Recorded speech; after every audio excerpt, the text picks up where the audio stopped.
প্রবাস প্রজন্মের মাঝে বাংলা সংস্কৃতি বিকাশের প্রত্যয়ে নিউ ইয়র্কের উদীচী জ্যামাইকা শাখার আয়োজনে আন্তর্জাতিক মাতৃভাষা দিবস পালিত হয়েছে।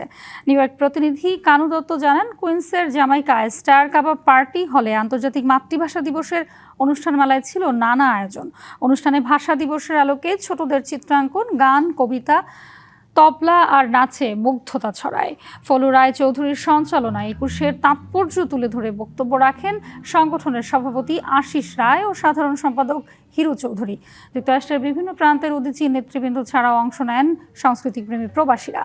উপস্থিত ছিলেন কল্লোল দাস, ক্লারা রোজারিও, প্রতিমা সরকার, সাগর লোহানী সহ অনেকে। উদীচী শিল্পীরা পরিবেশন করেন দলীয় সঙ্গীত ও একুশের গান। অস্থায়ী শহীদ বেদিতে ফুল দিয়ে শ্রদ্ধা নিবেদনের মাধ্যমে অনুষ্ঠানের শেষ হয়।